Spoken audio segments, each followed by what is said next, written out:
ರಸಗೊಬ್ಬರ ಕೊರತೆಯಿಂದ ಹಾಸನ ಜಿಲ್ಲೆಯ ರೈತರು ಸಂಕಷ್ಟಕ್ಕೆ. ತಕ್ಷಣ ಪೂರೈಕೆಗೆ ಜಿಲ್ಲಾಡಳಿತ ಮಧ್ಯಪ್ರವೇಶಿಸಲಿ. ಕರ್ನಾಟಕ ರಾಜ್ಯ ರೈತ ಸಂಘ ರೈತ ಪರ್ವ ಆಗ್ರಹಿಸಿ ಪ್ರತಿಭಟನೆ. ಮುಂಗಾರು ಹಂಗಾಮಿನ ಬಿತ್ತನೆ ಕಾರ್ಯ ಚುರುಕುಗೊಂಡಿರುವ ಸಂದರ್ಭದಲ್ಲಿ ಹಾಸನ ಜಿಲ್ಲೆಯಲ್ಲಿ ರಸಗೊಬ್ಬರಗಳ ತೀವ್ರ ಕೊರತೆ ಎದುರಾಗಿದ್ದು, ಸಾವಿರಾರು ರೈತರು ಆತಂಕ ಮತ್ತು ಸಂಕಷ್ಟದ ನಡುವೆ ಕೃಷಿ ಚಟುವಟಿಕೆಗಳನ್ನು ನಡೆಸುವಂತಾಗಿದೆ ಎಂದು ಕರ್ನಾಟಕ ರಾಜ್ಯ ರೈತ ಸಂಘ ರೈತ ಪರ್ವ ಕಳವಳ ವ್ಯಕ್ತಪಡಿಸಿದೆ. ಈ ಸಂಬಂಧ ಜಿಲ್ಲಾಡಳಿತಕ್ಕೆ ಮನವಿ ಸಲ್ಲಿಸಿದರು. ಇದೇ ವೇಳೆ ಮಾಧ್ಯಮದೊಂದಿಗೆ ಸಂಘದ ಮುಖಂಡರಾದ ಮೀಸೆ ಮಂಜಣ್ಣ ಮತ್ತು ತಾಲೂಕು ಅಧ್ಯಕ್ಷ ಶಿವಣ್ಣ ಸಪ್ಪನಹಳ್ಳಿ ಮಾತನಾಡಿ, ಮುಂಗಾರು ಮಳೆ ಆರಂಭವಾಗುತ್ತಿದ್ದಂತೆ ರೈತರು ತಮ್ಮ ಜಮೀನುಗಳಲ್ಲಿ ಬಿತ್ತನೆ ಕಾರ್ಯ ಕೈಗೊಂಡಿದ್ದು, ಅನೇಕರು ತಮ್ಮ ಚಿನ್ನಾಭರಣಗಳನ್ನು ಗಿರವಿ ಇಟ್ಟು ಅಥವಾ ಸಾಲ ಮಾಡಿ ಬಿತ್ತನೆ ಬೀಜ, ಕೀಟನಾಶಕ ಹಾಗೂ ಇತರೆ ಕೃಷಿ ಸಾಮಗ್ರಿಗಳನ್ನು ಖರೀದಿಸುತ್ತಿದ್ದಾರೆ. ಆದರೆ ಇದೇ ಸಮಯದಲ್ಲಿ ಅಗತ್ಯ ಪ್ರಮಾಣದಲ್ಲಿ ರಸಗೊಬ್ಬರ ದೊರೆಯದಿರುವುದು ರೈತರಲ್ಲಿ ತೀವ್ರ ಆತಂಕ ಉಂಟುಮಾಡಿದೆ ಎಂದರು. ಪ್ರಸ್ತುತ ಸರ್ಕಾರಿ ಮಾರಾಟ ಕೇಂದ್ರಗಳು ಹಾಗೂ ಸಹಕಾರ ಸಂಘಗಳಲ್ಲಿ 1 ಎಕರೆಗೆ ಕೇವಲ 1 ಚೀಲ ರಸಗೊಬ್ಬರ ಮಾತ್ರ ವಿತರಿಸಲಾಗುತ್ತಿದ್ದು, ಇದು ಯಾವುದೇ ಬೆಳೆಗೆ ಸಾಕಾಗುವುದಿಲ್ಲ. ಭತ್ತ, ಮೆಕ್ಕೆಜೋಳ, ಶುಂಠಿ, ಅರಿಶಿನ, ಕಬ್ಬು ಸೇರಿದಂತೆ ವಿವಿಧ ಬೆಳೆಗಳಿಗೆ ಹೆಚ್ಚಿನ ಪ್ರಮಾಣದ ರಸಗೊಬ್ಬರ ಅಗತ್ಯವಿದ್ದು, ಸಮರ್ಪಕ ಪೂರೈಕೆಯ ಕೊರತೆಯಿಂದ ಬೆಳೆಗಳ ಬೆಳವಣಿಗೆಯ ಮೇಲೆ ಪ್ರತಿಕೂಲ ಪರಿಣಾಮ ಬೀರುವ ಸಾಧ್ಯತೆ ಇದೆ ಎಂದು ಸಂಘ ಎಚ್ಚರಿಸಿದರು. ರಸಗೊಬ್ಬರ ಕೊರತೆಯನ್ನು ದುರುಪಯೋಗಪಡಿಸಿಕೊಂಡು ಕೆಲ ಖಾಸಗಿ ಮಾರಾಟಗಾರರು ಹೆಚ್ಚಿನ ದರ ವಸೂಲಿ ಮಾಡುವ ಹಾಗೂ ರೈತರ ಮೇಲೆ ಅನಗತ್ಯ ಷರತ್ತುಗಳನ್ನು ವಿಧಿಸುವ ಬಗ್ಗೆ ದೂರುಗಳು ಕೇಳಿಬರುತ್ತಿವೆ. ಇದರಿಂದ ಈಗಾಗಲೇ ಆರ್ಥಿಕ ಸಂಕಷ್ಟದಲ್ಲಿರುವ ರೈತರು ಮತ್ತಷ್ಟು ಸಂಕಷ್ಟಕ್ಕೆ ಸಿಲುಕುವ ಪರಿಸ್ಥಿತಿ ನಿರ್ಮಾಣವಾಗಿದೆ ಎಂದು ಹೇಳಿದರು. ಜಿಲ್ಲಾಡಳಿತವು ತಕ್ಷಣ ಮಧ್ಯಪ್ರವೇಶಿಸಿ ಜಿಲ್ಲೆಗೆ ಅಗತ್ಯ ಪ್ರಮಾಣದಲ್ಲಿ ರಸಗೊಬ್ಬರವನ್ನು ಪೂರೈಸಲು ಕ್ರಮ ಕೈಗೊಳ್ಳಬೇಕು. ರೈತರಿಗೆ ಯಾವುದೇ ಮಿತಿ ವಿಧಿಸದೆ ಬೆಳೆಗಳ ಅವಶ್ಯಕತೆಗೆ ಅನುಗುಣವಾಗಿ ಸಮರ್ಪಕ ಪ್ರಮಾಣದಲ್ಲಿ ರಸಗೊಬ್ಬರ ವಿತರಿಸಬೇಕು.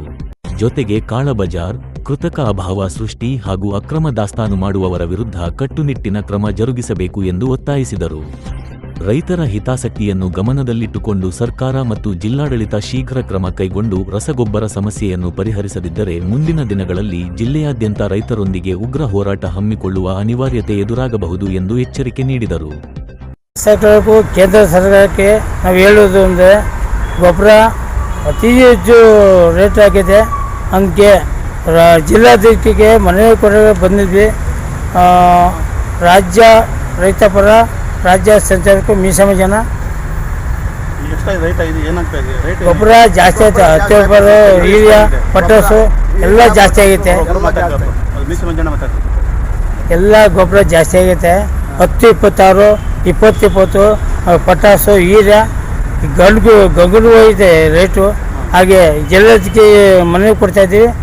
ಆದರೂ ಒಂಚೂರು ರಾಜ್ಯಕ್ಕೆ ಕೊಟ್ಟು ಒಂಚೂರು ಮನವಿ ಕೊಟ್ಟರೆ ಅಲ್ಲಿ ಕೊಡ್ತಾರೆ ಅಂತ ನಾನು ಜಿಲ್ಲಾಧಿಕಾರಿಗೆ ಮನವಿ ಕೊಡ್ತಾ ಇದ್ದೀವಿ. ಸ್ಪಂದನೆ ಕೊಡ್ತೀರಿ? ಮತ್ತೆ ನಿಮ್ಮ ಮನವಿಗೆ ಇವತ್ತು ಸ್ಪಂದನೆ ಕೊಡಿದ್ರೆ ಏನು ಮಾಡ್ತೀರಾ? ಹೋರಾಟ ರಾಜ್ಯದಂತ ಹೋರಾಟ ಮಾಡ್ತೀವಿ. ನಿಮ್ಮ ಹೆಸರು? ಮೀಸಮ ಜನ ರಾಜ್ಯ ಸಂಚಾಲಕರು. ಶಿವಣ್ಣ ಅವ್ನು ಪೂರಿ, ನಮ್ಮ ಶಿವಣ್ಣ, ವಿಶ್ವನಾಥ್, ಮಂಜ, ರಾಮಚಂದ್ರ, ನಂದು, ನಂಜೇಗೌಡ, ವಿಜಿ ಕುಮಾರ್. ಇವತ್ತು ಬೇರೆ ವಿಚಾರ, ಈ ನಮ್ಮ ರಾಜ್ಯ ಸರ್ಕಾರ ನಮ್ಮನ್ನ ಬಡವ್ರ ಬಗ್ಗೆ ಭಾರಿ ತಿರಸ್ಕಾರ ನೋಡ್ತಾ ಇದೆ. ಇವರು ಬೇಕಾದಷ್ಟು ರಾಜಕೀಯದವರು ಅಲ್ಲಿ ಓಡಾಟ ಇಲ್ಲಿ ಓಡಾಟ ಮಾಡ್ಕೊಂಡು ನಮ್ಮ ಬಡವರನ್ನು ಕಡೆಗಣಿಸಿದ್ದಾರೆ.